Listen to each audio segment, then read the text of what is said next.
그래서 오늘 보려고 하는 것은 세 번째 케이스입니다. 만약에 시장에서의 거래량이 4개가 아니라 5개로 늘어난다면 어떻게 될까? 그럼 이제 다섯 번째에 구매자가 있습니다. 다섯 번째 구매자가 이안이고요. 그 다음에 다섯 번째 판매자, 셀러가 애덤이에요. 두 사람 사이에 이제 교환이 이루어지는 경우를 우리가 볼 텐데, 우선 다섯 번째 구매자인 이안의 경우에는 willingness to pay가 $30예요. 이안의 willingness to pay는 $30입니다. 그런데 실제로 이안은 얼마를 지불해야 되냐면 $40를 지불을 해야 돼요. 그렇기 때문에 이안은 애초에 시장에 참여하지 않았던 건데, 만약에 거래를 강제한다면 이안은 얼마만큼의 손실을 입게 되냐면, 주관적인 가치이긴 합니다만 $30까지만 지불할 용의가 있는데 실제로 $40를 내야 돼서 이안의 경우에는 $10만큼의 손실이 발생하는 것이죠. 마찬가지 현상이 애덤한테도 나타나요. 애덤은 $50를 받아야지만 자신이 가지고 있는 중고 아이폰을 판매를 하는데, 지금 시장 가격 $40에 판매를 해야 되는 상황이잖아요.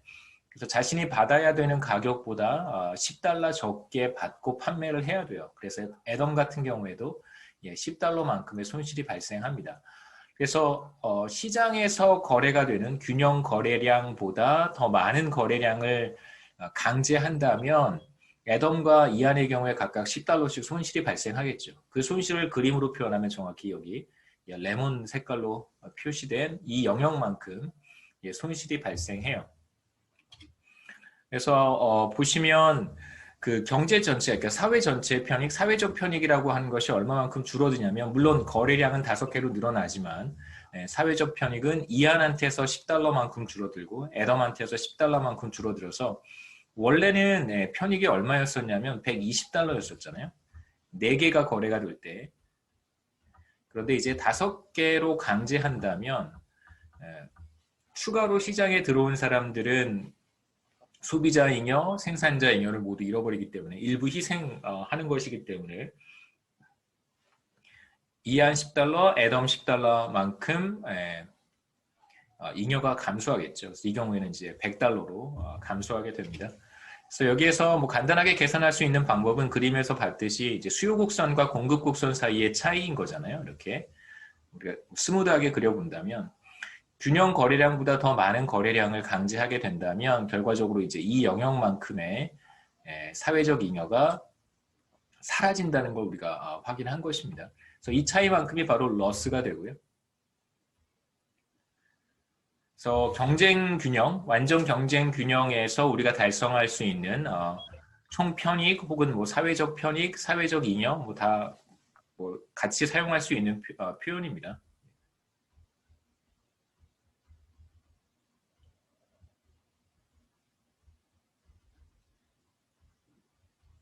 잉여는 완전 경쟁 시장에서 $120였었는데 이제 거래량을 5개로 늘리게 되면, 그리고 현재 균형 가격에서 거래가 이루어지도록 강제를 하게 된다면, 그렇다면 이제 사회적 잉여는 $20만큼 줄어들어서 $100가 될 것이다 라고 우리가 생각해 볼 수 있겠죠. 여하튼 애초에 완전 경쟁적인 균형 상태에서 우리가 달성할 수 있는 사회적 잉여가 $120인데 거래량을 줄이는 경우에도 사회적 편익은 줄어들 것이고 사회적 잉여는 줄어들 것이고, 거래량을 늘리는 경우에도 이제 사회적 잉여는 줄어들겠죠.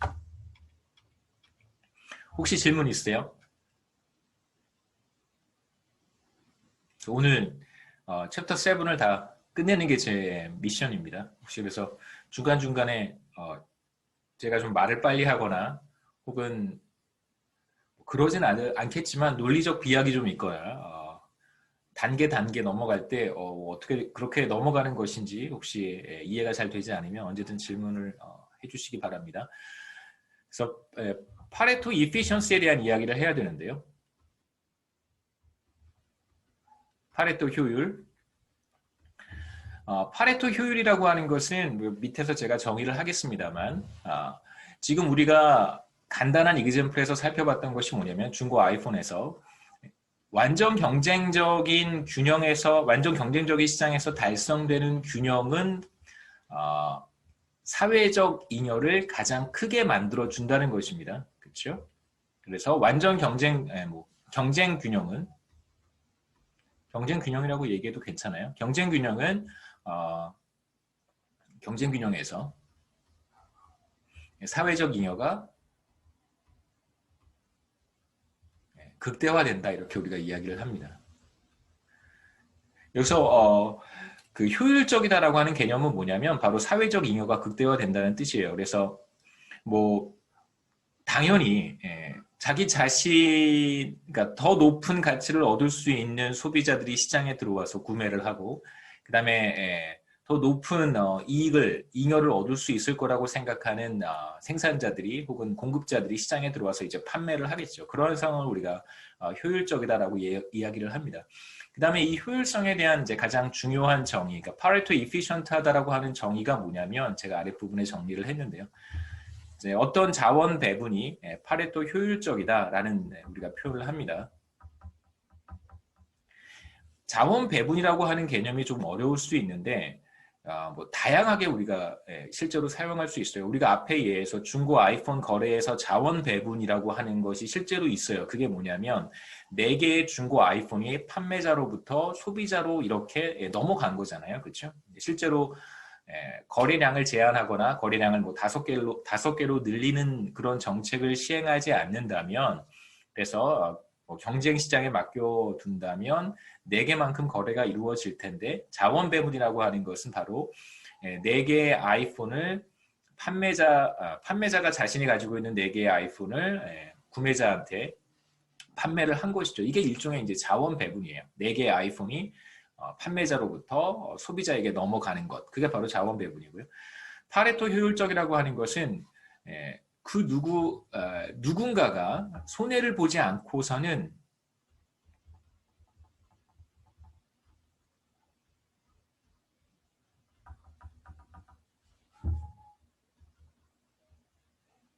그 어떤 누구도 더 이상 이익을 보지 못하는 그러한 자원 배분 상태를 우리가 파레토 이피션트하다고 이야기를 합니다.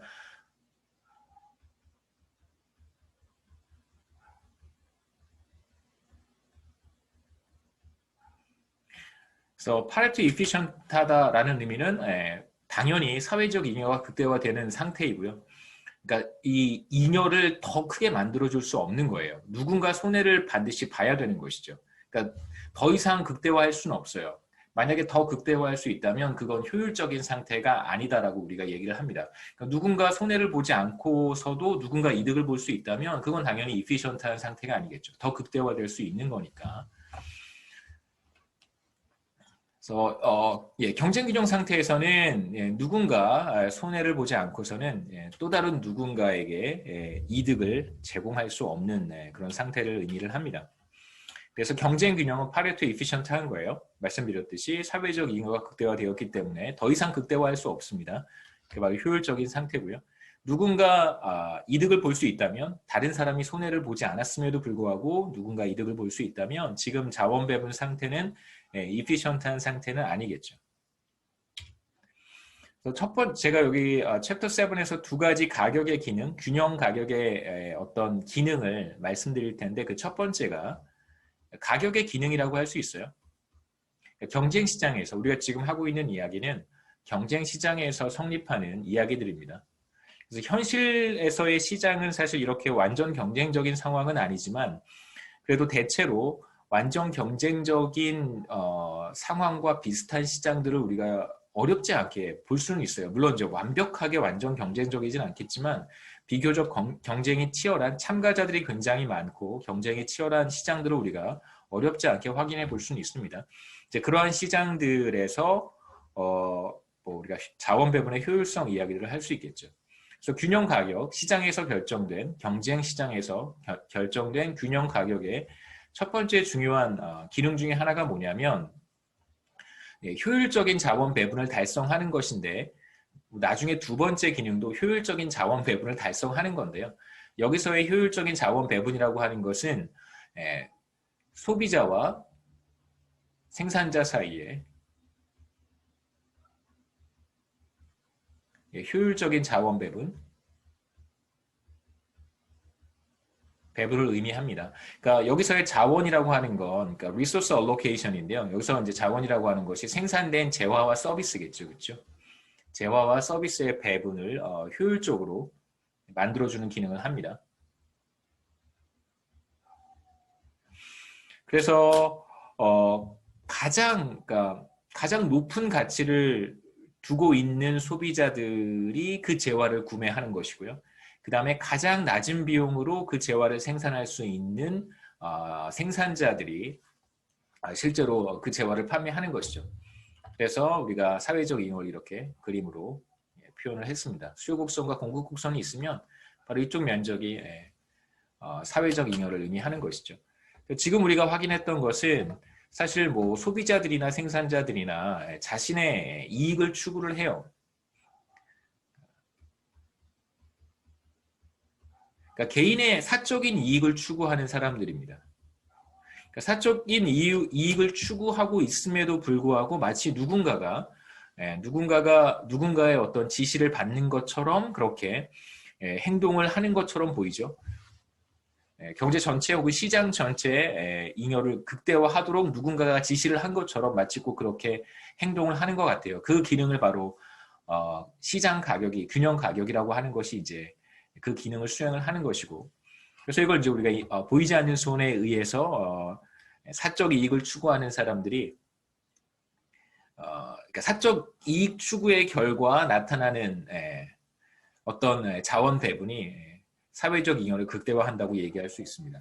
그러니까 뭐 우리가 그런 경우를 생각해 볼 수 있겠죠. 뭐 여러분 오케스트라 같은 거 생각해 보시면 오케스트라의 지휘자라고 하는 사람이 뭐 시장 가격이라고 생각하시면 돼요. 다 지휘자를 보고 이제 연주를 하겠죠.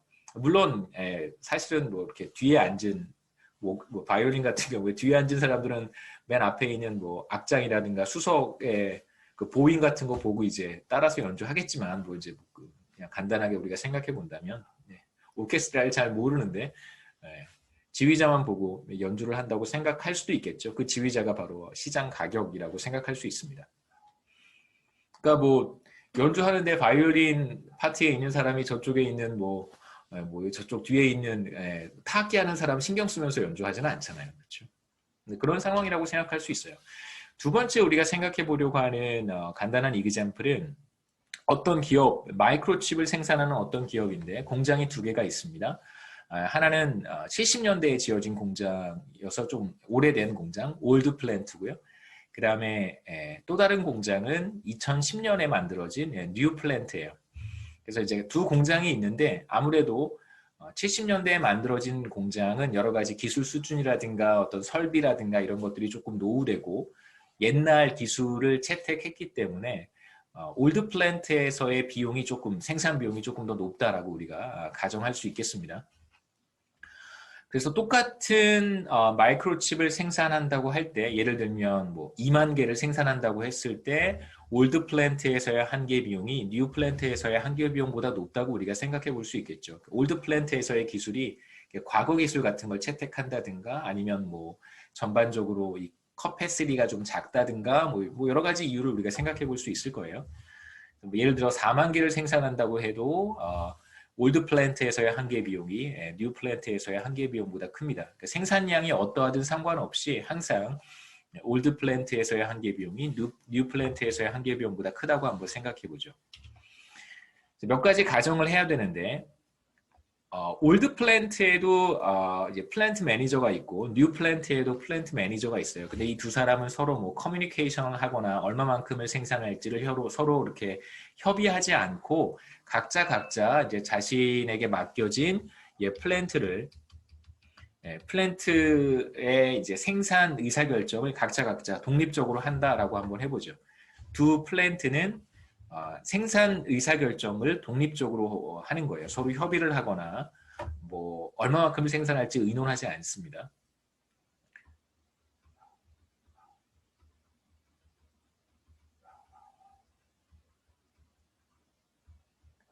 그 다음에 이제 마이크로칩의 시장 가격은 평균 가변 비용보다 높아요. 이건 이제 우리가 지난 시간에 얘기했던 것처럼 이 경우에는 셧다운하지 않겠죠. 생산이 항상 이루어지는 기본적인 가정입니다. 그래서 생산은 항상 이루어져요. 그러니까 셧다운하지 않는다는 뜻입니다. 그러니까 셧다운 의사결정의 중요한 바텀 라인이 시장 가격이 평균 가변 비용보다 낮으면 그때 이제 셧다운 하는 것이죠. 왜냐하면 예를 들어서 인건비조차 커버하지 못하는 상황이 되는 것이니까. 그다음에 이제 마이크로칩의 가격은 $10라고 우리가 가정을 하고요. 그럼 이제 우리가 전에 봤던 것이 뭐냐면 시장 가격이 주어져요. 그다음에 시장은 완전 경쟁적이라고 가정을 하겠습니다. 그러면 각각의 플랜트의 매니저들은 어떤 의사결정을 하냐면 한개 수입이 한개 비용과 같아지는 수준까지 생산량을 늘리거나 줄일 거예요. 생산량의 의사결정은 MR = MC에 의해서 결정이 될 거예요. 근데 지금 완전 경쟁적인 시장을 가정을 했으니까 하나 생산해서 판매를 할 때 추가로 얻는 수입이라고 하는 한개 수입은 시장 가격과 같아지겠죠, 이게. 그래서 두 플랜트의 매니저는 프라이스가 마지널 코스트와 같아지는 수준에서 생산량을 결정할 것이다라고 우리가 예상해 볼 수 있습니다. 첫 번째, 올드 플랜트부터 한번 생각해 보죠. 가격이 $10로 주어져 있어요. 그러면 이게 바로 마지널 레비뉴가 되는 것이죠. 마지널 레비뉴가 마지널 코스트와 같아지는 지점에서 생산량을 결정할 거예요. 그래서 결정된 생산량 수준이 마이크로칩 2만 개라고 한번 해보죠. 이건 올드 플랜트에서 결정한 의사결정이에요. 서로 커뮤니케이션 하지 않는다고 했습니다. 자, 이제 2만 개를 생산할 때의 총 수입, 총 비용, 이윤 이런 것들을 계산해 볼 수 있는데 우선 총 비용부터 계산해 보겠습니다. 총 비용을 계산하는 방법은 뭐 간단하죠. 생산량 2만 개 곱하기 개당 생산 비용이에요. 그렇죠? 개당 생산 비용. 이걸 이제 우리가 average total cost라고 불렀던 거예요. 평균 비용.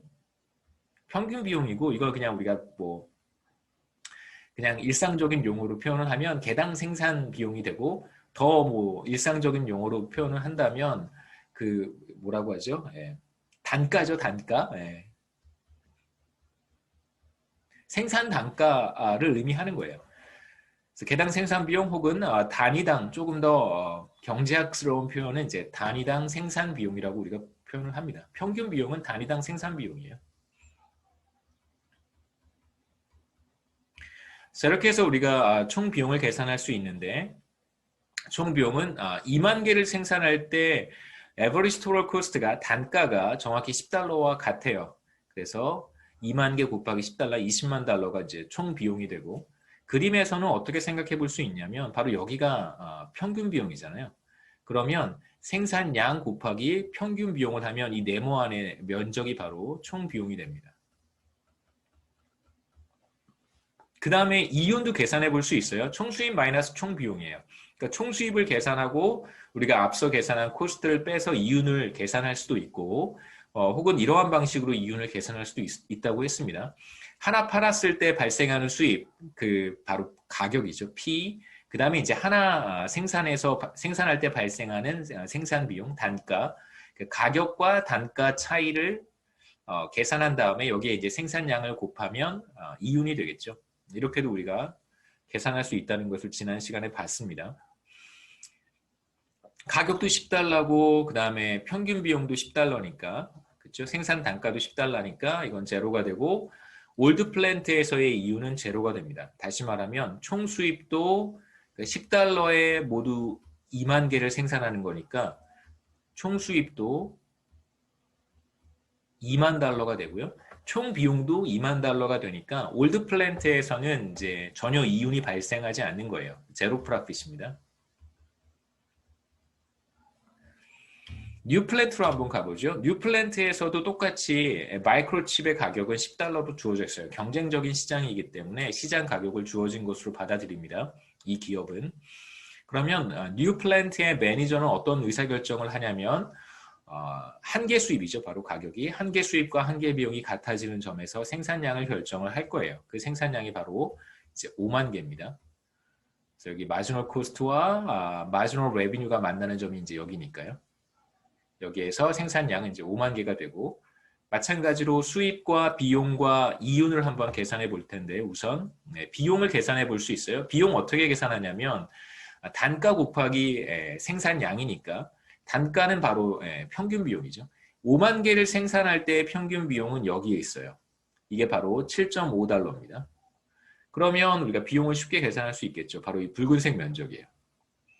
생산 단가 곱하기 생산량이니까 7.5 곱하기 5만을 하면 비용을 우리가 계산할 수 있습니다. 그 다음에 수입은 얼마나 될까? 간단하죠. 수입은 지금 10달러니까 그 다음에 생산량은 5만 개입니다. 그러니까 시장 가격 곱하기 생산량을 하면 이게 수입이 돼요. 50만 달러가 되겠죠. 그래서 50만 달러와 37만 5천 달러의 차이가 이윤이 돼요. 혹은 가격과 그러니까 5만 개를 생산할 때 가격 항상 10달러로 일정하고 평균 비용 5만 개를 생산할 때의 평균 비용은 7.5달러니까 이 둘의 차이에다가 5만 개를 곱해도 우리가 쉽게 이윤을 계산할 수 있습니다. 그래서 뉴 플랜트에서의 이윤은 12만 5천 달러예요. 자, 한번 간단하게 정리를 해보죠. 올드 플랜트에서의 이윤은 제로였고 뉴 플랜트에서의 이윤은 꽤 많이 발생하죠. 12만 5천 달러였나요? 12만 5천 달러예요. 새로운 CEO가 왔습니다. 이렇게 들여다봤더니 올드 플랜트는 이윤이 제로고요. 뉴 플랜트에서는 이윤이 발생해요. 그래서 어떤 생각이 들었냐면 그러면 올드 플랜트에서 생산하지 말고 다 뉴 플랜트에서만 생산을 하게 되면 우리가 이윤을 더 높일 수 있지 않을까 이런 아주 나이브한 생각을 갖게 되었습니다. 그래서 이제 지금 올드 플랜트에서 2만 개를 생산하고 있고 뉴 플랜트에서 5만 개를 생산하고 있잖아요. 그래서 이 2만 개를 다 뉴 플랜트로 옮겨서 뉴 플랜트에서만 7만 개를 생산해 보자 이런 이제 결정을 했습니다. 그랬더니 이제 각 플랜트 매니저도 다 임원들이죠. 플랜트 매니저가 그렇게 하면 안 됩니다라고 이제 어드바이스를 한 거예요. 하지만 CEO는 자기가 생각하기에 뭐 회사의 이윤 입장에서는 더 좋다고 생각을 한 것이죠. 그래서 7만 개를 다 뉴 플랜트에서 생산하자라고 생산하면 어떻겠습니까? 생산합시다 라고 결정을 했습니다. 어떻게 달라지는지 한번 보죠. 우선 지금 우리가 이야기했던 내용은 바로 이거예요. 올드 플랜트에서 2만 개 생산하고 뉴 플랜트에서 5만 개를 생산하는 경우를 이제 우리가 앞서 살펴봤고 그래서 여기에서의 이윤은 제로, 여기에서의 이윤은 12만 5천 달러가 되는 것이죠. 자, 그런데 CEO의 생각대로 만약에 생산 스케줄을 바꾼다면 새로운 프로덕션 스케줄에 따르면 이제 이쪽은 셧다운 하는 것이죠. 그렇죠? 생산을 전혀 하지 않는 거예요. 제로. 그래서 이쪽에서는 뭐 특별히 비용도 발생하지 않고 뭐 단기 고정 비용 이런 거 생각하지 맙시다. 특별히 비용도 발생하지 않고 그렇기 때문에 뭐 수입도 없는 거예요. 그래서 7만 개를 여기서 생산하는 경우 뭐가 달라지는지 한번 보죠. 더 좋을까요? 더 나쁠까요? 당연히 더 나쁘죠. 자, 왜 나쁜지 한번 생각해 보겠습니다. 7만 개를 생산할 때 똑같이 수입과 비용과 이윤을 우리가 계산할 수 있습니다. 우선 비용부터 한번 계산해 보죠. 7만 개를 생산할 때 이제 단가가 달라지겠죠. 평균 비용이 쭉 처음에 하락하다가 다시 우상향하기 때문에 평균 비용은 아마도 전보다 더 높을 거예요. 생산 단가가 확 올라가요. 7만 개를 생산할 때 생산 단가 여기 있습니다. 평균 비용이 22.5달러예요. 이게 바로 평균 비용이에요. 평균 비용은 얼마만큼을 생산하느냐에 따라서 달라집니다. 자, 그러면 총 비용은 얼마냐면 이 전체 면적이 되겠죠. 생산 단가 곱하기 생산량이니까 이 전체 면적이 바로 총 비용이 돼요. 그럼 총 수입은 뭐가 될까요? 가격은 달라지지 않았으니까 10달러에서 7만 개를 생산한 거니까 70만 달러가 수입이 돼요. 수입을 제가 빗금으로 칠해보면 이만큼이 수입이에요. 그러면 얼마만큼의 손실을 보고 있는 거냐면 수입 마이너스 비용이 이윤인데 지금 이 경우에는 비용이 수입보다 훨씬 더 크니까 이만큼의 손실이 발생하는 것입니다. 그래서 로스가 87만 5천 달러만큼 발생해요. 이윤을 이런 방식으로도 계산할 수 있는데 가격 마이너스 평균 비용 곱하기 생산량 이렇게도 계산할 수 있습니다. 가격은 10달러로 주어져 있고 7만 개를 뉴 플랜트에서 생산할 경우에 평균 생산 비용 혹은 뭐 단가 22.5달러로 상승하겠죠. 그래서 P 마이너스 평균 비용이 마이너스가 돼요. 그림에서 쉽게 확인할 수 있습니다. 보시죠. 7만 개를 생산할 때 가격은 여기 있고 이게 P잖아요. 그 다음에 평균 비용은 여기 있어요. 그러니까 P 마이너스 average total cost는 당연히 0보다 작아져요. 그래서 7만 개를 뭐 최첨단 시설을 가지고 있는 뉴 플랜트에 다 몰빵했을 때 몰빵했을 때 이윤이 증가하는 것이 아닙니다.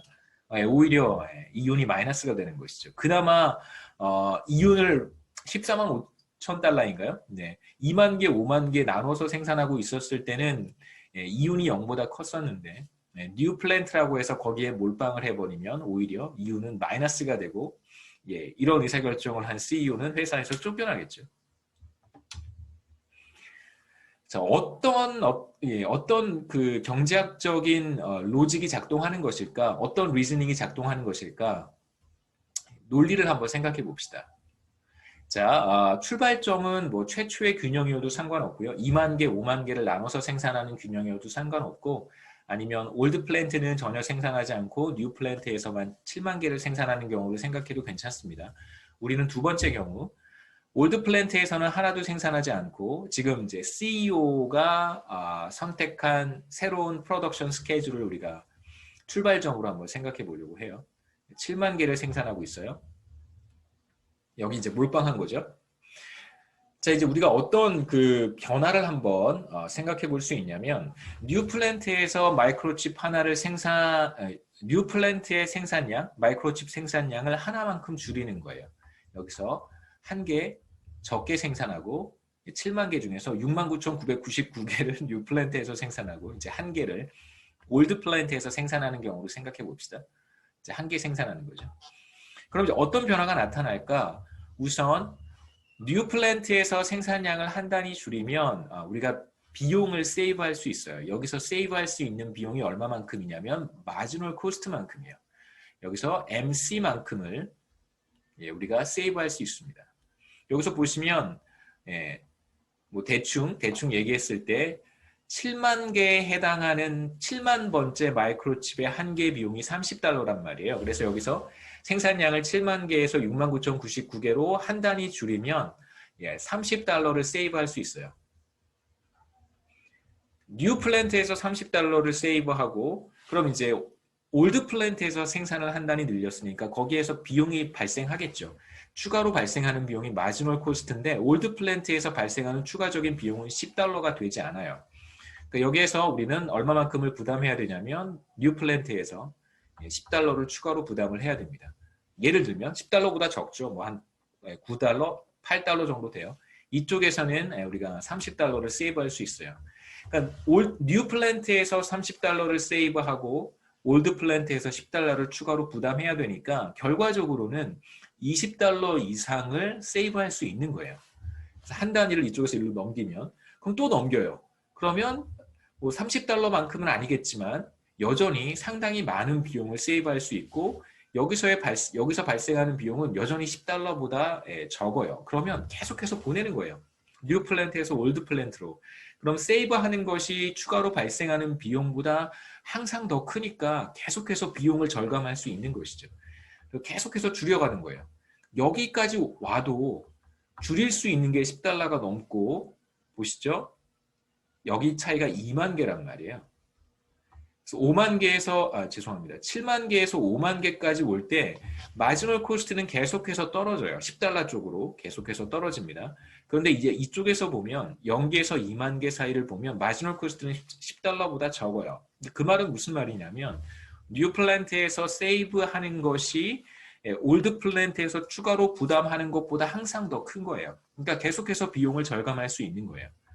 일로 계속 보내면 비용을 절감할 수 있습니다. 이제 그렇기 때문에 사실상 이쪽에서 2만 개, 이윤을 전혀 보고 있지 못함에도 불구하고 올드 플랜트에서 2만 개를 생산했던 것이죠. 한번 간단하게 정리해 보면 이런 로직이 작동하는 거예요. 자, $10고요. 올드 플랜트입니다.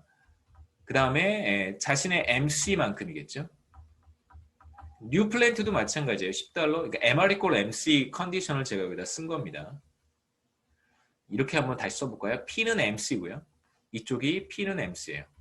그러니까 올드 플랜트에서도 P = MC가 성립하고 뉴 플랜트에서도 그러니까 CEO의 프로덕션 스케줄이 아니고 각자 독립적으로 최선을 다하고 있는 상태에서 뉴 플랜트에서도 P = MC였었어요.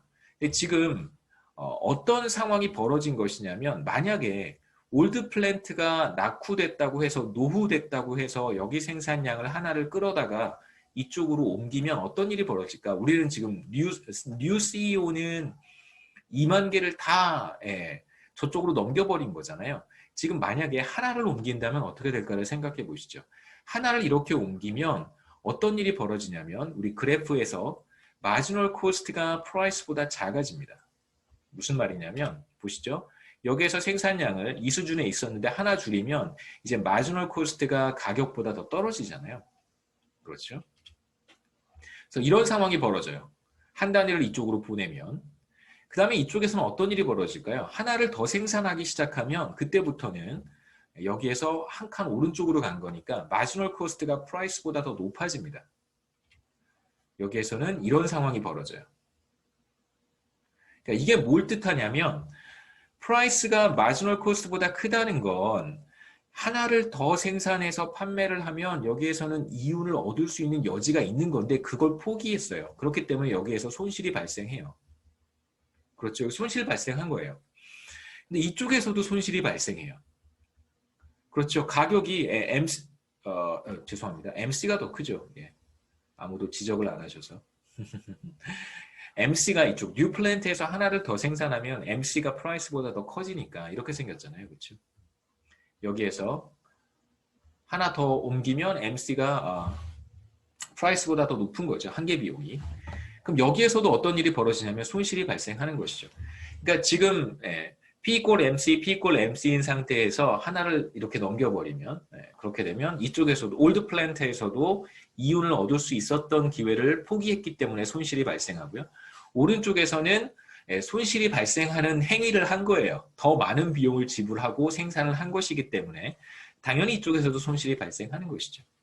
그래서 지금 우리가 여기서 얻을 수 있는 중요한 어떤 결과는 두 플랜트에서 한계 비용이 같을 때 비용이 최소화된다는 것을 확인할 수 있습니다. 결과적으로 이쪽에서도 P 이꼴 MC, 올드 플랜트에서도 P 이꼴 MC, 그 다음에 뉴 플랜트에서도 P 이꼴 MC가 성립하는 상태, 그 상태에서 이제 비용이 극소화된다는 거예요. 결과적으로 이 플랜트에서도 가격이 주어지면 자신의 한계 비용은 플랜트마다 다른 거잖아요. 자신의 한계 비용이 가격과 같아지는 수준까지 생산을 합니다. 그게 2만 개고요. 뉴 플랜트에서도 시장 가격이 $10로 주어지면 자신의 한계 비용이 가격과 같아지는 수준까지 생산량을 결정을 해서 5만 개가 된 거예요. 그래서 결과적으로 보면 시장 가격이 주어졌을 때 지금 우리가 플랜트 2개만을 보고 있지만 모든 플랜트들이 자신의 한계 비용이 시장 가격과 같아지는 수준까지 생산량을 결정을 하겠죠. 그래서 우리가 얻는 결과는 이제 이런 결과가 됩니다. 가격이 주어지면 모든 플랜트가 2개가 아니라면 더 많다면 모든 플랜트가 자신의 한계 비용이 가격과 같아지는 수준에서 생산량을 결정할 테니까 모든 플랜트의 마지널 코스트가 다 같아지게 되는 것이죠. 놀랍죠? 이건 굉장히 놀라운 결과입니다. 네. 간단하게 말씀드렸던 내용인데요. 마찬가지입니다. 플랜트 매니저가 사실 자신의 이익을 추구하는 것이잖아요. 이제 물론 자신의 이익이 아니라 플랜트의 이익이죠. 그렇죠? 네, 플랜트의 이익을 추구하는 플랜트 매니저는 주어진 시장 가격이 주어졌을 때 자신의 플랜트의 한계 비용이 시장 가격과 같아지는 수준에서 생산량을 결정을 하게 되는데 누가 시키지 않았음에도 불구하고 그러면 기업 전체로 봤을 때는 비용이 극소화된다고 하는 결과를 우리가 여기서 확인할 수 있습니다. 마지막으로 하나 그냥 나중에 여러분 미시경제학 배우실 때 아마 이 부분을 노영환 교수님께서 강의하시겠죠? 이낙연 교수님이 하실 수도 있겠습니다만 잘 모르겠어요. 이봉호 교수님도 하시는 것 같고 누가 하실지는 잘 모르겠지만 그러니까 서로 다른 플랜트의 한계 비용이 같아지면 비용이 극소화되는 것은 아니고요. 이제 비용이 극소화된다면 조금 이건 말장난 같이 들릴 수도 있겠지만 비용이 극소화된다면 혹은 어떤 기업이 비용을 극소화한다면 그렇다면 올드 플랜트와 뉴 플랜트에서의 MC가 같아진다는 것이고요. 이 둘이 같아진다고 해서 비용 극소화가 되는 건 아닙니다. 왜냐하면 앞에 그림에서 보시면 둘의 마지노 코스트가 같아지는 점은 많이 있잖아요. 여기도 마지노 코스트가 같아지는 점이고 이 점도 마지노 코스트가 같아지는 점이에요. 그렇기 때문에 마지노 코스트가 같다고 해서 반드시 비용이 극소화되는 것은 아닙니다. 그다음에 이제 앞서 얘기했던 가격의 균형 가격의 두 번째 기능인데 첫 번째 기능 우리가 살펴봤고 이제 두 번째 기능을 살펴볼 텐데 두 번째는 그러니까 첫 번째는 바이어들과 셀러들 사이의 이제 자원 배분이고요. 여기에서는 시장 가격이 주어지면 아까도 말씀드렸지만 자신의 한계 비용이 시장 가격과 같아지는 수준에서 생산량을 다 결정을 한단 말이에요. 그래서 어떤 기업은 많이 생산할 수도 있고 어떤 플랜트는 적게 생산할 수도 있어요. 그걸 누가 결정하는 거냐면 바로 시장 가격이 결정하는 것입니다. 그래서 시장 가격은 어떤 기능도 수행하냐면 어떤 기업이 이걸 이제 확장해서 생각해 보는 거예요. 기업 안에 두 개의 플랜트를 우리가 생각했는데 결국은 이게 한 기업 안에 두 개의 플랜트가 있다고 생각할 수도 있지만 하나의 산업 안에 하나의 제조업 부문 안에 여러 개의 기업들이 존재할 수 있잖아요. 이제 그런 경우로 확장해서 생각해 볼 수도 있습니다. 예를 들면 뭐 배달 업체들이 굉장히 많잖아요. 그렇죠? 그럼 배달 업체들 사이에 누가 얼마만큼을 배달할 것인가를 다른 사람이 결정하지 않더라도 무슨 배달 협회의 뭐 임원이 결정하지 않더라도 그다음에 무슨 뭐 정부의 공무원이 결정하지 않더라도 국회에서 결정하지 않더라도 배달 가격이 경쟁적인 환경에서 결정이 되면 배달 업체들이 다 알아서 얼마만큼을 배달할지 결정한다는 거예요. 그 다음에 라이더들도 알아서 다 채용한다는 것입니다. 물론 이제 배달 업체와 관련된 여러 가지 또 뭐 이슈들이 있긴 있습니다만 이제 그 이슈들은 또 다른 측면에서 우리가 접근을 해야 돼요. 여하튼 그래서 제가 뭘 쓰려고 그랬죠? 참 뭘 쓰려고 그랬죠? 네.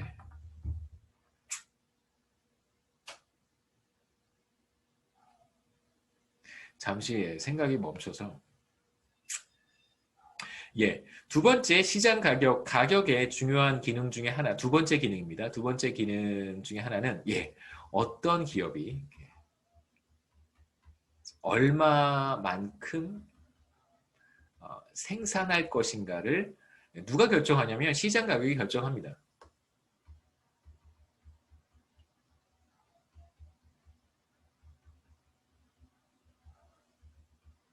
그러니까 앞서 누가 얼마만큼 소비할 것인지를 시장 가격이 결정한다고 생각하시면 되고요. 그러니까 소비에 대한 의사결정이죠. 그렇죠? 누가 얼마만큼 소비할 것인가 시장 가격이 결정하는 것이고 여기에서도 마찬가지입니다. 그럼 누가 얼마만큼 생산할 것인가 그것도 시장 가격이 결정하는 거예요. 그렇게 하면 가장 낮은 비용으로 첫 번째 가격의 기능은 사회적 잉여를 극대화하는 방식으로 거래가 이루어진다는 것이고 그걸 이제 시장 가격이 그 기능을 수행하는 거고요. 두 번째 우리가 보는 건 뭐냐면 그럼 누가 얼마만큼을 생산할 것인가도 가격이 결정하는 거예요. 그 다음에 가격한테 맡겨두면 가격이 알아서 가장 낮은 비용으로 생산하도록 한다는 것입니다. 굉장히 효율적인 것이죠. 그렇죠? 간단하게 여러분 읽어보시면 좋겠습니다. 그렇죠? P가 MR이니까요. 완전 경쟁적인 시장에서는. 그래서 모든 기업들은 마지노 레베뉴가 마지노 코스트와 같아지는 수준에서 생산량을 결정할 것이고 기업들 사이의 마지노 코스트는 다 같아지겠죠. 그렇죠?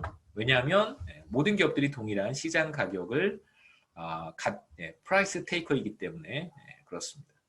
여기까지 질문 있어요? 오늘 다 끝낼 수 있을 것 같습니다. 좀 빠르면 뭐 질문하시면 제가 다시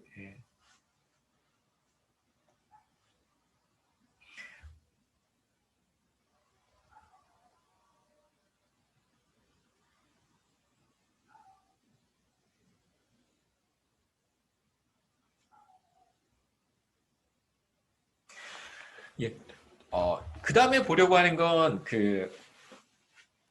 또 다른 이그젬플이긴 합니다만 바로드 워러에 대한 이그젬플이고요. 여기에서는 이제 정부가 가격 통제를 할 경우 어떤 문제가 발생할까? 우리가 최근에 많은 경우들을 보고 있습니다. 현실 경제에서.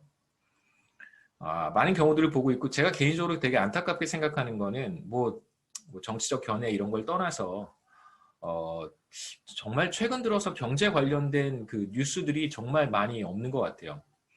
되게 개인적으로 안타깝습니다. 전에는 경제 관련된 기사들이 많았고 그 다음에 또 많은 부분 또 뭐 언론을 통해서 여러분들이 경제를 조금 또 친숙하게 접할 수 있는 기회들이 많았는데 최근에 보면 경제와 관련된 그 기사들이 별로 없어요. 저는 개인적으로 뭐 심각한 우려를 표합니다. 여하튼 여기서 보려고 하는 우리 이그젬플은 바럴드 워라고요. 뭐 배경은 센트럴 플로리다입니다. 갑자기 사람들이 전부 다 바럴드 워러 이거 그거죠. 먹는 샘물인가요? 우리말로 하면 먹는 샘물.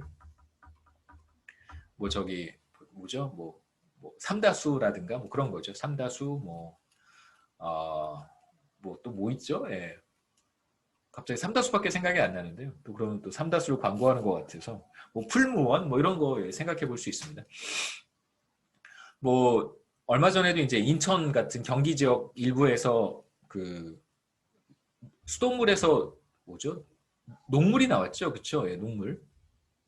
그 누런 수돗물 사태가 전에 있었습니다.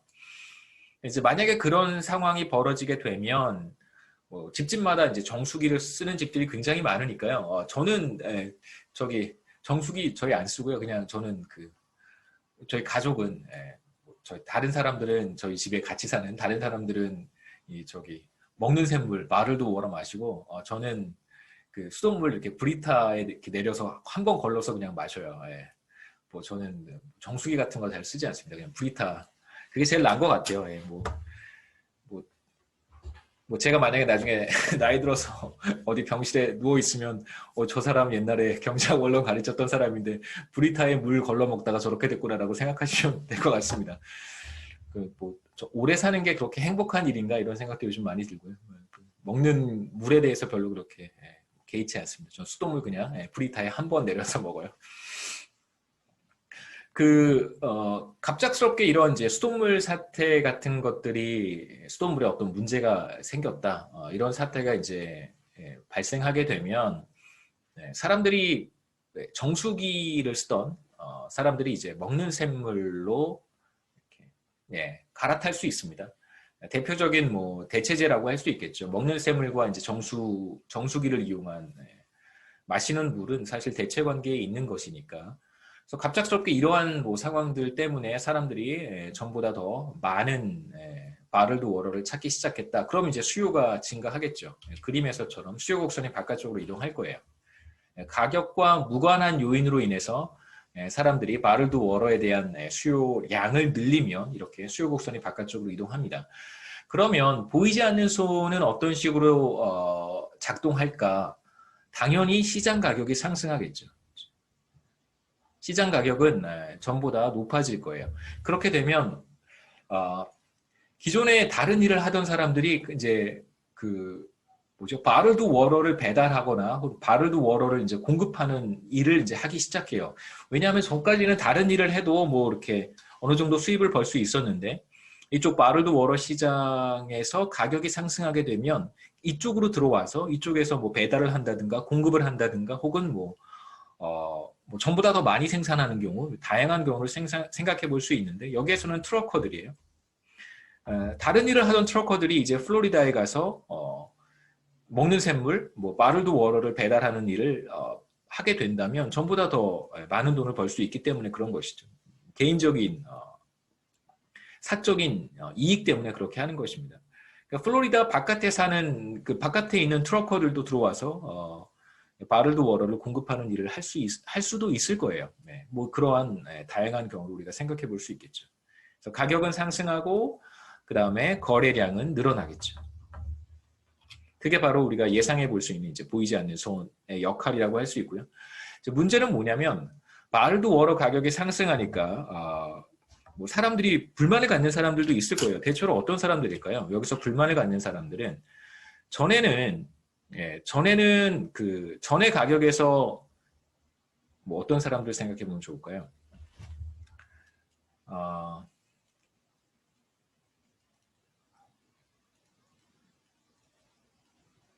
뭐 그냥 간단하게 그냥 설명하면 될 것 같아요. 그러니까 전에는 비교적 싼 가격에 바르드 워러를 사서 마실 수 있었는데 이제 가격이 상승했단 말이에요. 더 많은 가격을 지불을 해야 됩니다. 그렇게 되면 전에는 시장에 참여했었던 사람들이 이제 더 이상 시장에 참여하지 못하는 상황이 발생할 텐데 이제 그런 사람들이 이제 대표적으로 높은 가격에 대해서 불만을 표출할 가능성이 굉장히 높겠죠. 뿐만 아니라 뭐 바를드 워러 가격 자체가 상승했으니까 그렇게 해피하지는 않을 거예요. 그래서 여러 가지 이유로 인해서 정부가 개입하기 시작합니다. 그래서 가격 통제를 하는 경우를 생각해 보죠. 정부가 바를드 워러 시장에 들어와서 먹는 샘물의 가격을 통제하는 경우, 프라이스 컨트롤이가 가격 통제라고 해요. 뭐 제가 뭐 서울시장 선거가 얼마 안 남았기 때문에 제가 뭐 너무 정치적인 발언을 하는 거 여러분 불편하게 만들 수 있을 것 같아서 뭐 지금 이루어지고 있는 정부의 다양한 정책들을 제가 조목조목 비판하고 싶은 마음이 뭐 여기까지 올라오지만 뭐 가급적 그렇게 하진 않겠습니다. 우리 컨텍스트 안에서만 제가 설명을 드릴게요. 가격 통제가 만약에 이루어진다면 여기서의 가격 통제는 수요가 늘어나기 전에, 그러니까 수요 곡선이 바깥쪽으로 이동하기 전에 이전 수준의 가격으로 정부가 가격을 제한하는 경우를 생각해 보려고 합니다. 그래서 수요 곡선이 바깥쪽으로 이동했어요. 그런데 정부가 가격 통제를 하지 않는다면 균형 가격은 이렇게 상승하겠지만 지금 프라이스 컨트롤은 이제 여기에서 이루어진다고 생각해 보죠. 이전 균형 가격을 정부가 유지하려고 하는 거예요. 자, 그럼 어떤 일이 벌어질까? 뭐 단순하죠. 그렇죠? 아주 쉽습니다. 실제로 공급량은 이만큼 이루어질 거예요. 그러니까 Q1은 수요가 늘어나기 전에 이 플로리다 지역의 먹는 샘물 거래량이었었습니다. 보시죠. 가격이 상승하기 전에 이만큼이에요. 이만큼. 똑같습니다. 가격 통제가 이루어져요. 수요가 늘어났음에도 불구하고 가격이 상승하지 못한다면 아까 말씀드렸던 트럭커들 다른 일을 하다가 가격이 상승하니까 여기에서 더 높은 이익을 얻기 위해 이제 바를드 워러를 공급하려고 하는 배달하려고 하는 다양한 사람들이 더 이상 그럴 인센티브를 얻지 못하게 됩니다. 그러니까 가격이 지금 여전히 P1 상태에 머물러 있으니까 추가로 바를드 워러를 공급하려고 하는 의지가 없어지는 것이죠. 인센티브가 사라지는 것입니다. 그런데 어떤 문제가 생기냐면 여전히 더 많은 사람들이 전보다 더 많은 사람들이 바를드 워러를 마시려고 하는 거잖아요. 수요가 늘어났기 때문에. 그래서 가격 통제는 기본적으로 숄티지 당연히 초과 수요를 유발하게 됩니다. 그런데 초과 수요가 나타나면 가격이 상승해야 되는데 지금 정부가 가격을 통제하고 있기 때문에 가격이 상승할 수 없는 상황이에요. 자, 그럼 어떤 일이 벌어질까? 뭐 여러 가지 생각해 볼 수 있습니다. 뭐 줄 서서 차례로 first come first이죠, 그렇죠? 물을 사기 위해서 기다리는 거예요. first come first입니다. 선착순. 뭐 이렇게 해서 결국은 바를드 워러가 자원 배분이 이루어지는 것이죠.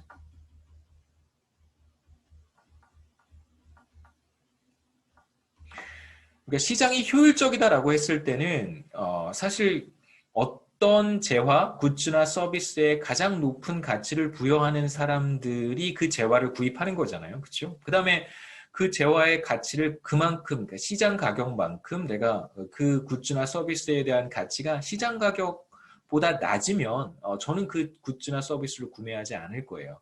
근데 지금 프라이스 컨트롤이 들어오게 되면 사람들이 이제 기본적으로 줄을 서서 바를드 워러를 구입해야 되는 그런 문제가 생기고 실제로 상당히 많은 시간 뭐 바를드 워러를 구입하는데 시간을 이제 허비를 해야 됩니다. 이런 상황을 우리가 쉽게 생각해 볼 수 있겠죠. 그 다음에 경제학에서 우리가 경제학자들이 혹은 경제학에서 우리가 봐야 되는 중요한 개념 중에 하나가 바로 자중손실이라고 하는 것입니다. deadweight loss예요. 그러니까 deadweight loss라고 하는 것이 뭐냐면 그 여러 가지 요인에 의해서 나타날 수 있는데 여러 가지 요인을 우리가 그냥 대표적으로 시장 왜곡이라고 얘기를 합니다. 시장 왜곡으로 인해서 줄어드는 사회적 잉여를 우리가 자중손실이라고 해요. 우리가 앞서 중고 아이폰을 거래하는 시장에서 거래량을 제한하거나 혹은 거래량을 시장의 거래량보다 더 많이 거래되도록 강요하는 경우, 강제하는 경우에 사회적 잉여가 줄어드는 걸 확인을 했었습니다. 그럼 그 줄어든 만큼의 사회적 잉여를 자중손실이라고 불러요. deadweight loss는 이제 그렇게 여러분 이해하시면 됩니다. 여러 가지 요인, 그 여러 가지 요인을 우리가 market distortion이라고 얘기를 합니다. 왜곡이에요. 시장 왜곡으로 인해서 줄어드는 사회적 잉여가 바로 자중손실이다. deadweight loss다라고 한번 생각하면 되겠죠. 자, 앞서 프라이스 컨트롤에 대한 이야기를 했었는데 뭐 수요 곡선이 이동하는 경우 그렇게 복잡하게 생각하지 말고요. 우선 시장에 맡겼을 때 완전 경쟁적인 시장입니다. 시장에 맡겼을 때 균형 가격이 P2고 P2에서 이 굿즈를 구입하고자 하는 사람들이 참여할 것이고 이 굿즈를 말을도 모르겠죠. 판매하려고 하는 판매자들이 시장에 참여해서 소비자 잉여 A만큼 발생할 것이고 다음 페이지도 나오고 다음 페이지 볼까요? 소비자 잉여 A만큼 발생할 것이고요. 그 다음에 생산자 잉여가 B만큼 발생할 거예요. 그래서 사회적 잉여는 이제 A 더하기 B가 됩니다. 그리고 이거보다 더 큰 사회적 잉여를 달성할 수 없어요. 그래서 자원 배분이 효율적인 상태입니다. 만일 가격 통제를 하게 된다면 이제 프라이스 컨트롤을 하게 되는 경우에요.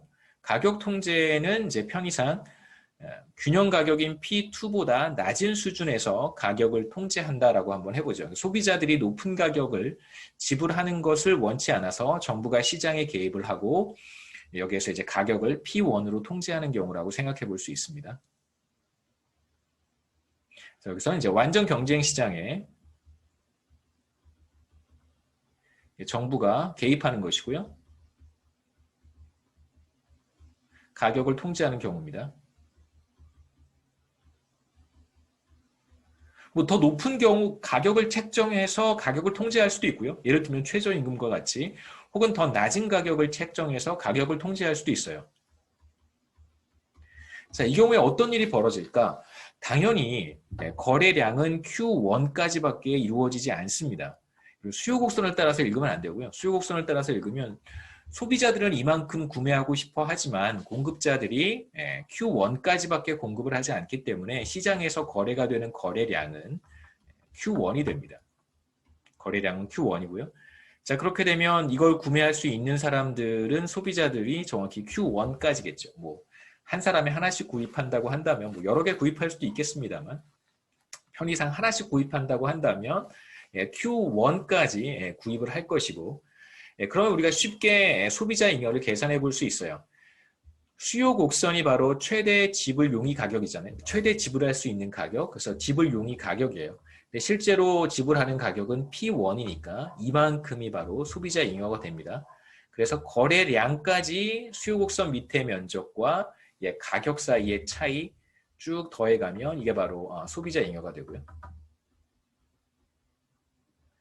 그 다음에 생산자들도 마찬가지겠죠. 그렇죠? 자신의 한계 비용과 실제 시장 가격, 실제로 받는 가격, 시장 가격 사이의 차이가 바로 생산자 잉여니까 Q1까지만 생산을 합니다. 그래서 면적 2가 바로 생산자 잉여고요.